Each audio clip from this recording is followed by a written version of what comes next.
A question I get all the time is Moreton versus Fraser Island, which one is better? In today's episode, we're going to run through in detail both islands and try and answer that question, and hopefully help you decide which one you should take a four-wheel driving camping holiday to.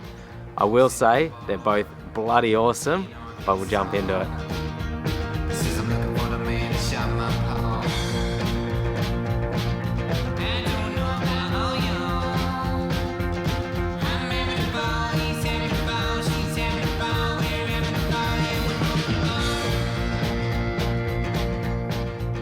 Now, I'm not going to claim that I'm an absolute local expert that knows every single detail about these two islands, but I have been to each one 3 times, a total of 6 holidays between the two islands, so I'm pretty lucky there, and I've been able to experience just about everything. Now, I've got some points written down here on a sheet of paper, some questions people have asked, and I'm just going to try and run through each point about both islands and cover off everything you'll need to know.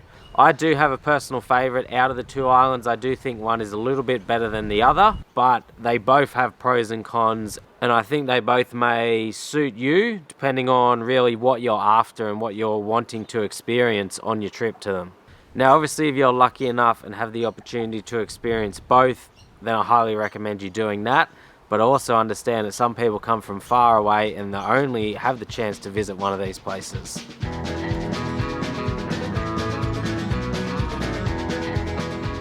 Both islands are situated in southeast Queensland, Australia. Moreton Island is pretty much directly off the coast of Brisbane, a little bit to the north. And then Fraser Island is a few hours further up north, about 300 kilometres north of Brisbane, just off the coastline.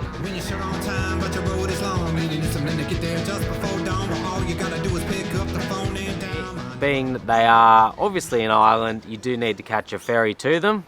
The ferry for Moreton Island leaves from the port of Brisbane. It's about 90 minutes and it'll take you directly over to the island. Fraser Island, there's actually 2 ferries you can access it. So the most commonly one used is the Inskip Point ferry, which leaves just above Rainbow Beach. And that is a very short ferry ride. It's just over a little channel there to the island. It's about a 10-minute ferry ride. The other option, which might be better if you're coming from the north, is the Hervey Bay ferry. And that will take you over to about halfway up on the west coast of the island, and that's about 45 minutes from memory. With all these ferries, the Moreton Island and the Hervey Bay one to Fraser Island both have to be booked in advance. Depending on the time of year you're going will depend how far in advance you need to book. Busy school holidays, Easter, Christmas, you might have to book a few months in advance. Outside of that, generally within 2 or 3 weeks will be perfectly fine. And then the Inskip Point ferry onto Fraser Island, that just runs back and forth all day. You get your ticket, you jump in the line, and then they take you over when it's your turn.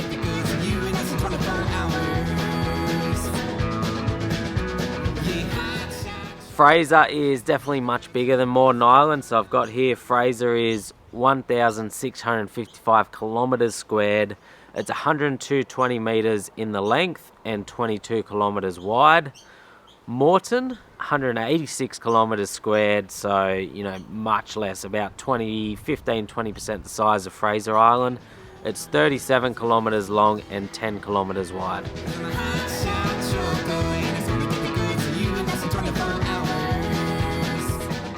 Both islands are very similar here in the fact that you will need the 3 same things for both islands. Number 1 being your ferry ticket. Number 2 being your National Parks 4-wheel drive pass. And number 3, your camping permits. And then the prices of these, Moreton does vary a bit depending on the time of year and when you're going, whether it's in or outside of peak holiday season. But commonly you're looking at approximately about $300 return for a standard 4-wheel drive. The Fraser Island Inskip Point ferry is a fair bit cheaper, I'm assuming because it's much shorter, so it's $130 return all year round. The other one though, for Fraser, the Hervey Bay one, is a little bit more expensive. That's closer up to the Moreton Island price, so it's about $220 non-peak season, $250 peak season, and then you have to pay an extra $10-ish per person in your vehicle. So if you got 5 people in your vehicle, peak season, there's your $300. National Parks Pass for your 4-wheel drive, it's the same for both islands. $56 will get you 1 month access to the island. You can get a yearly pass if you're planning on going like multiple times, but I think that's about $280, so you're gonna have to go, half a dozen times really to get your money's worth. Camping, I'll just cover the price here. It's about $7 per adult per night, so it just depends how many people you have with you. There's no free camping on the islands. All the campsites have to be booked per person per night.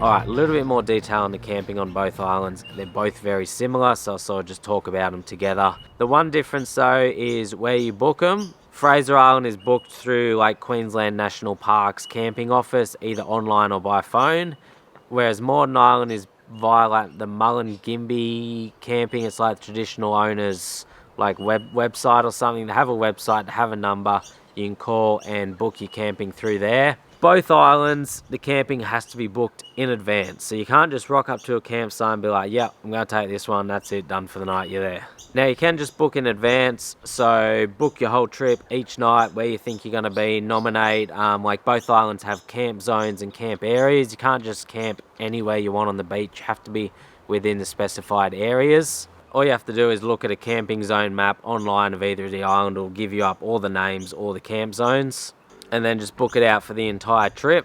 What I've always done is I sort of book on the go based on weather, because both islands are very weather dependent, particularly wind dependent. So if you've got any wind from a westerly direction blowing over the east, camping is going to be better, and if you've got any wind blowing from an easterly direction, camping over the west is going to be better. Or if you've got a southerly wind blowing up the top, up the north is going to be better.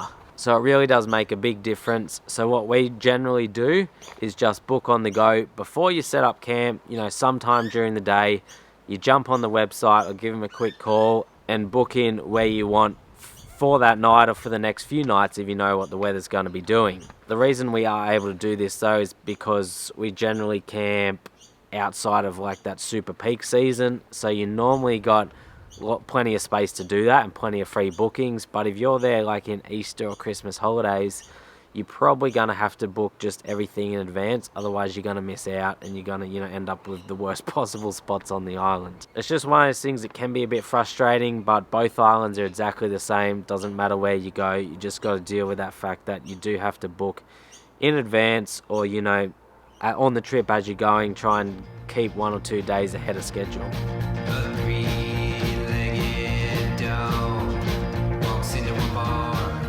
This is going to come down to personal preference and what you enjoy. Personally, I prefer winter camping for both the islands because they're up that bit north in Australia. You get nice sunny days in winter. You're still in t-shirt and board shorts. You're able to get out, enjoy the sunshine all day and do lots of activities without just like you're roasting to death in the hot sun. We've done Fraser Island in November, and pretty much from 7 in the morning till 7 at night, it was just hot, relentless all day. But obviously it is also much nicer being able to jump in the water on those hot days.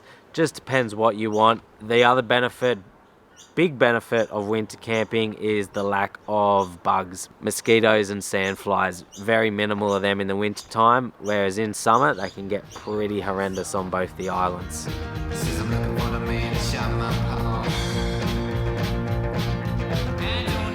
I really don't think you need many modifications to do either of the islands. You can pretty much do them both in stock standard four-wheel drives with low range. I've even seen all-wheel drives get around most of both of the islands as well. A bit better suspension is always good to deal with some of the rougher tracks on the island and the washouts and stuff, but it's not necessary.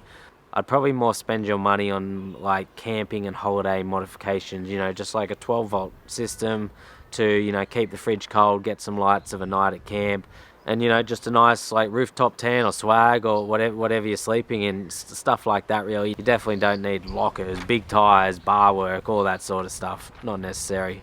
I will point out a few quick things which are really good for sand driving though. Not so much modifications to your car, but just general for sand driving. Definitely a air deflator to let down your tires accurately, and an air compressor to pump the tires back up. and then a little bit of recovery gear, some recovery tracks, you know, maybe a snatch strap, a couple of soft shackles, nothing too extravagant, but just those few recovery items if you were to get stuck.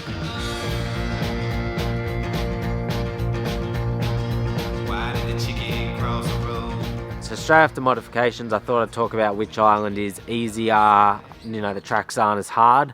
I would definitely say that Moreton is easier. I'd say generally the beach is a little less treacherous.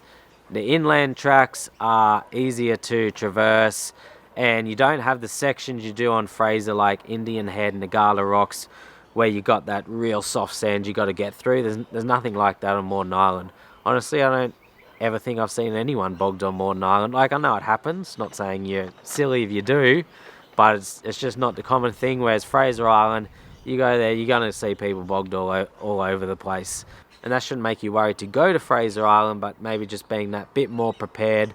There are a few more challenging obstacles on there, and it does have a bit more of a remote feel at times, depending on where you are, just because it's so big. Like, you can sort of get out into the lesser used areas and be away from people and maybe not have help around as much. I don't know, man, to get to the other side. Fires. This is where Moreton has it over Fraser. Moreton, you are allowed fires on pretty much 95% of the campgrounds. There's one or two where there's no fires for a particular reason, but all the beach zones, you know, you can have a nice fire on the beach, enjoy the sunset, cook your dinner on it, and that to me is like a really magical, important part of the holiday and the experience, having that fire to sit around with friends, family, you know, whoever you're there with. Unfortunately, on Fraser, fires are banned on 95% of the island. There are 2 or 3 of the main campgrounds where you can have fires in the specified fire pits, but it's not really the same experience. And all the beach zones, no fires. And a quick point to note there with fires, you have to bring your own firewood. There is no collecting of wood allowed on the island.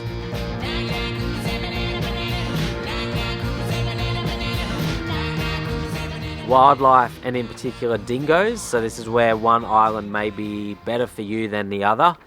Moreton doesn't really have any wildlife at all that you need to worry about. They say there's a few pigs on there, I've never seen them, whereas Fraser on the other hand has a huge dingo population.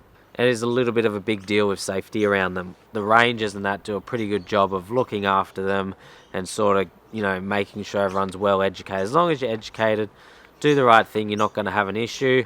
At camp of a night, it's not uncommon to have, you know, a dingo or two sort of snooping around, see if they can sniff out any food. If you're a family and you've got younger kids with you, then you can't really leave them on their own in case dingoes do come round. So there's a few considerations there, but on the other hand, they're pretty cool and they're pretty spectacular to sort of check out and watch in their habitat.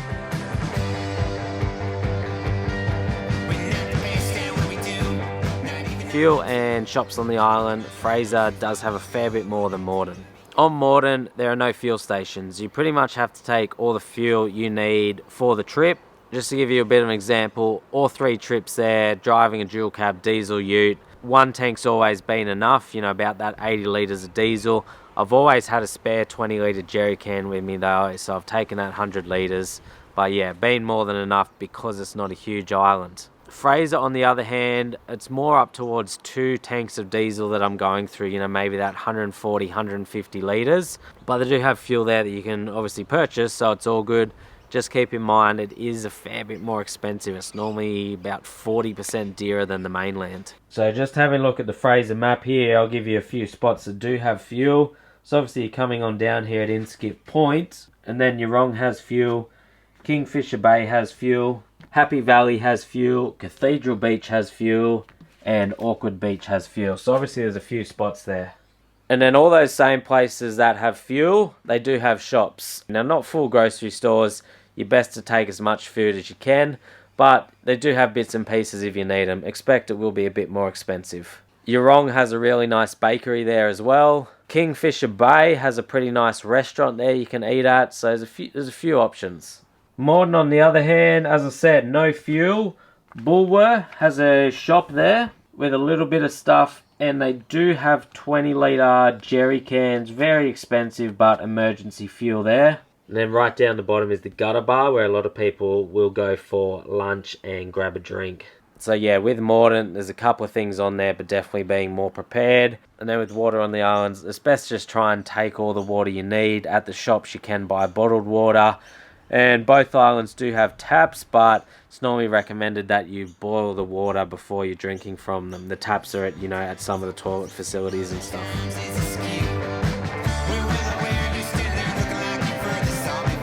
Both islands have toilet facilities at various spots around them. Fraser does have more, and the Fraser ones are commonly a bit better. The Fraser ones, there's quite a few of them that actually have hot showers at them, which are via gold coin. I can't remember, is it $1 or $2 coins? Might be both. But I know we did use them a couple of times on one of our Fraser trips. Just took a bag of gold coins. On Moreton, a couple of the campgrounds do have just basic cold showers. And there is still quite a few toilet stops around the island. And then the last point is rubbish. Both islands have places where you can get rid of your rubbish. Fraser does have more of them though. I know Moreton Island has one at Tangalooma Rex. And I think maybe one of the towns and one of the campgrounds has one. On Fraser, when you're driving up and down the eastern beach, I think there's a few spots where you can stop and get rid of your rubbish, plus in behind a couple of the little towns.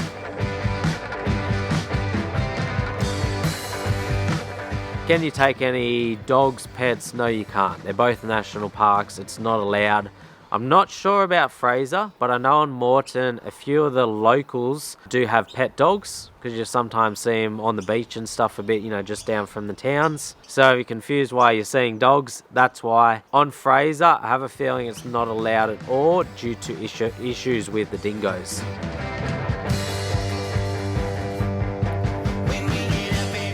Depends what time of year you were going and also whereabouts you were camping. In the cooler months, you won't see too many at all.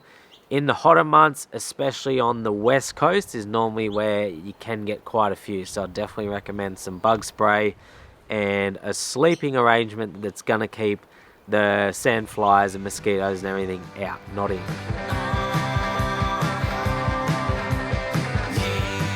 Both islands have awesome fishing. You'll see people doing it everywhere, up and down both islands. I'm not much of a fisherman myself, but I know they both do have that great fishing. Just double check where you are fishing. I'm pretty sure both islands have a couple of spots that are protected, but generally on all the main beaches and stuff, it's all good.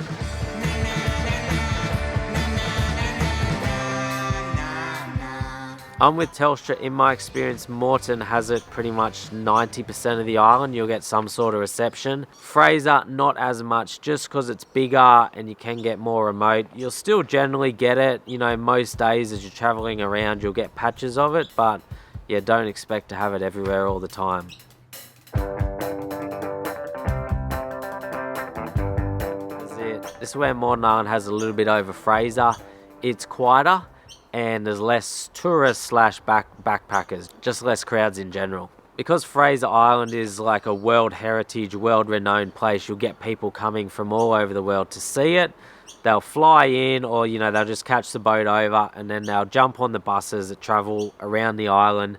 The buses take people to all the popular places, so you might be there. Next minute, there's 50 backpackers turned up, and you obviously no longer have the place to yourself. And Fraser, just being the bigger, more well-known island, it's just sort of more the hot spot that everyone wants to go to, with good reason, definitely. But yeah, just prepare for more crowds and more variety of people, I guess. Moreton has more of a relaxed, chill vibe, not as much chaos and people going on and stuff like that. But in saying that, besides the actual hotspots themselves at Fraser, which can get chaotic, because it's so big, you can spread yourself out. You can find nice pieces of beach and rainforest and that all over the place.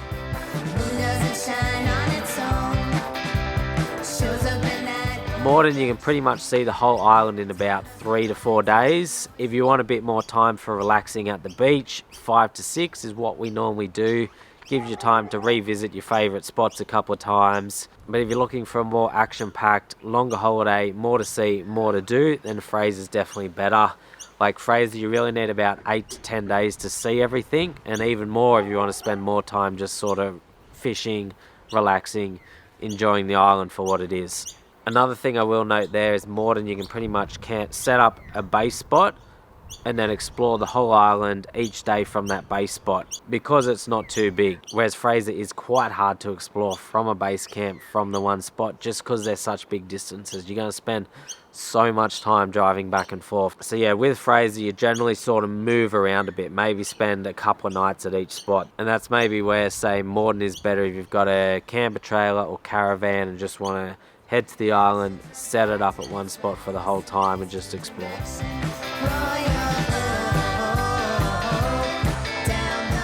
Running through what the islands have in regards to medical services, park rangers, recovery, all that sort of stuff. Firstly, both islands are national parks, so they do have national parks rangers that regularly patrol. Like, you'll commonly see them. They're just sort of cruising around, keeping an eye on the place, making sure everyone's doing the right thing. And then I've written down what each place has, starting with Moreton. They have no pharmacy or doctor. They do have an ambulance office at Tangalooma Resort, and they do have a fire station on the island too. I don't believe they have a police station, but you do see police over on the island at times doing breath testing, speed radaring, a few things like that. It's generally in the holidays and the busier times that they seem to just come over for a few days. And then lastly, there is a private recovery service on Moreton Island if you break down or get stuck and need to get towed. Fraser being the bigger, more crowded island, they do have more services. There is a permanent police station on the island. I've heard lately they have actually been defecting a few four-wheel drives, so make sure your four-wheel drive is legal before you're going over there in regards to big lifts, big tyres, sway bars. And then they're doing breathalyzing, radaring for speed. Permanent ambulance station at Happy Valley. And at the ambulance station there is a minor casualty room. So they do have, some sort of medical services, but not like a full hospital. They don't have a team of doctors or anything like that. It says here that commonly there's not a doctor on the island, just a first aid person. Each town has a rural fire brigade service, and then there's a tow truck service on Fraser Island that does all the recoveries. They're based in Eurong. And lastly, there is a mechanic that does basic stuff like changing tyres, battery issues, etc.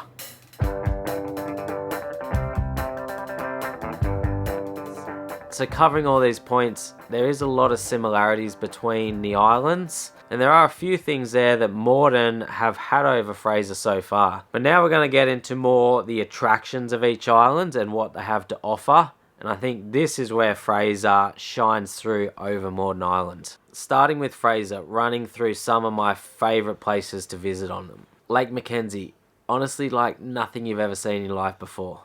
The white sand, the blue clear water. I'm pretty sure the water there is so pure that it has very little fish life in it at all. And there's quite a few other freshwater lakes on the island to check out as well. Second one, Eli Creek, crystal clear fresh water, runs down through this little creek through the rainforest. It's about metre waist deep. Grab something to float on, you float down the river. It's magical, amazing. I love it there. Third one is the west coast of Fraser Island. The whites, once again, like the white sands, the clear water, the calm bays, it feels like, I've never been to Fiji or something, but that's what I imagine. It just really feels like you're on a tropical island, absolute tropical paradise. It's amazing. The camping over there is so nice, and those western sunsets are just stunning. The next one is the inland of Fraser Island is quite magical. A lush green rainforest. You got little creeks that run through and stuff. It's really, really nice being in there. Honestly, I'd sit here and go through all these. Like, obviously all the beaches themselves are just amazing, but the fifth and final one I'm going to say is the tip of the island. Right up the north, up the Cape. The camping up there is stunning, and it's a bit more of a remote place. The tourists can't get up there. They don't actually take the tour buses to the top. Less crowds and tourists up there. A lot of people get a bit nervous to head all the way up there, through Nagala Rocks and stuff. All the tourist buses and everything don't travel that far north. And it's a spectacular place in the world up there. Just the camping and the beach and all the big sand dunes and everything. Now, I've bragged about Fraser, but Moreton Island has amazing places too. So Tangalooma Wrecks is a great one for paddleboarding, snorkeling around the shipwrecks themselves and just enjoying the beach there. That west coast of Moreton is commonly super calm. It's a bay there. People come in on their boats all the time and dock there and sort of enjoy the weekend and stuff. Spectacular there. Number 2, sticking with the west coast, is the west coast camping. Is stunning there, and the fact that you can have those fires, enjoy that western sunset, those calm bays, swim, snorkel, paddleboard, kayak, whatever it be around there. when the wind is good, it's just such a good place to camp. The next one would be up North Point. So Champagne Pools is a really good one to play at, especially with the kids. You got the waves that come over the rocks there. Actually get some waves off the point there too, so a little bit of surfing if you're into that. And then just over, a few minute walk away, you got Honeymoon Bay, which is another pretty spectacular spot to check out and enjoy that. Moreton Island does have a couple of freshwater lakes. It's got Blue Lagoon is the common one. It's not as good as the Fraser Island lakes, like it honestly isn't, but it's still really nice. And the final cool spot to check out on Moreton is the desert, which is where you can go sandboarding. You know, once again, really good with the kids, but grab yourself a bodyboard or some like wood plyboard stuff, put some wax on and you go flying off down those sand dunes. Hell of a time. I'm sure I haven't covered all of them, but hopefully I've covered a good amount of points of what each island has and maybe which one's more suited to you. I'm not going to keep going and feel like no one can possibly enjoy listening to me blabber on for this long, but I would have put heaps of footage up of both the islands as I'm talking about outdoors, so hopefully that made it a little bit more entertaining.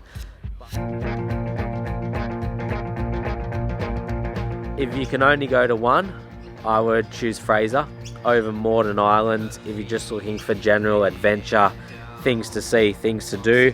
And I think the sort of the sights and attractions on Fraser are that bit better. Alright, if you got any more questions, let me know. If you've been to both the islands, let me know what your personal favourite is. And I'll see everyone in the next video. Boom, boom, boom. The question I get. The pros and cons of each one and which one you should. Everything there. So I've been pretty lucky to experience. So I've got some things written down. I've got some points. I'm just going to go. Now I've got some points written down here on a sheet of paper that I'm. Now I've got some points written down here on a sheet of paper. And each island has pros and cons over the other one. It really.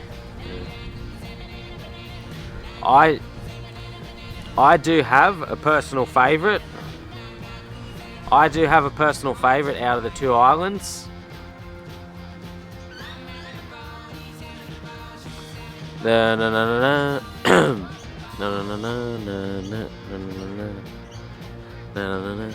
ferry for Moreton Island leaves. And then in regards to, and then one last thing I'll say in regards to accessing the island. And then one last thing I'll say in regards to both islands are very similar here. Both islands. And then the camping tickets. And then the camping prices.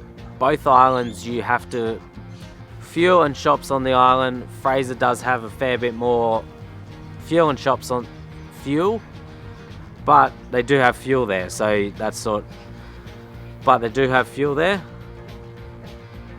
And with water, you're sort of best to take, you know, the water. And with water, obviously you can buy. And with water, obviously, and with water at both islands, Moreton has it. I'm with Telstra. Moreton has more of the Moreton.